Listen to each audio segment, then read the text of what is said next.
Noong unang panahon sa isang maliit na baryo sa Iloilo, naninirahan ang isang babae na ang pangalan ay Aling Rosa. Siya'y kilala bilang isang tahimik at matulungin na matandang babae.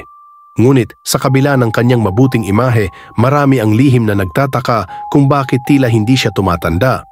Sa paglipas ng mga dekada, hindi nagbabago ang kanyang hitsura. Siya'y palaging malusog at matipuno sa kabila ng kanyang edad.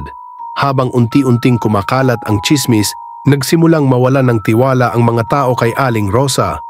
Iba't ibang haka-haka ang lumitaw. Ang iba'y nagsasabing siya ay mangkukulam, habang ang iba naman ay naniniwalang siya ay isang aswang.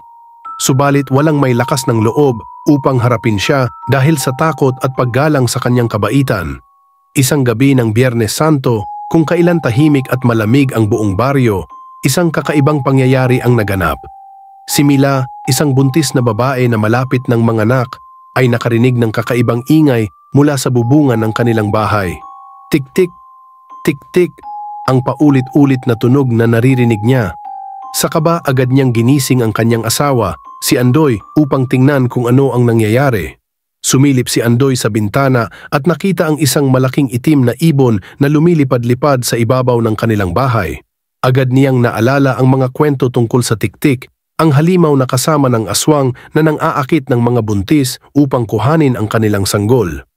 Nang sumunod na gabi, mas dumalas ang tunog ng tik-tik, tik-tik, hanggang sa halos hindi na sila makatulog dahil sa takot. Hindi nagtagal, kumalat ang balita sa baryo tungkol sa tiktik na umiikot sa bahay ni Mila at Andoy. Pinayuhan sila ng mga matatanda na maglagay ng bawang sa mga bintana at maghanda ng kutsilyo sa kanilang tabi bilang proteksyon laban sa aswang. Isang gabi, habang ang buong baryo ay natutulog, napansin ni Mila na tila may malagkit na tunog na nagmumula sa bubong ng kanilang bahay. Nang tumingala siya, kitang-kita niya ang isang mahaba, manipis na dila na dahan-dahang pumapasok sa kanilang bintana.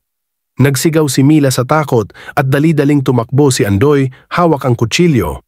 Agad niyang tinaga ang dila at sa isang mabilis na galaw, nawawala ang tiktik sa ere, lumilipad palayo. Kinabukasan, ang buong baryo ay nagulat nang makita si Aling Rosa na sugatan. May benda sa kanyang leeg. Napansin din ng ilan na tila mas matanda na siya ngayon, halos hindi na siya makalakad ng maayos.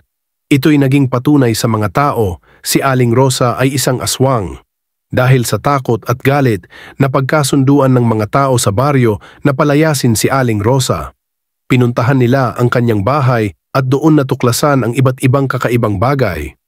Mga bote ng langis na ginagamit ng mga aswang upang magbago ng anyo, at mga anting-anting na tila nagbibigay sa kanya ng lakas at hindi pagtanda. Pinalayas si Aling Rosa mula sa baryo at mula noon hindi na siya nakita pang muli. Ngunit ang kwento ng aswang ni Aling Rosa ay nanatiling buhay sa baryo. Nagsisilbing babala sa lahat na mag-ingat sa gabi, lalo na sa mga oras na ang mga halimaw ay naglalabas ng kanilang tunay na anyo upang maghanap ng biktima.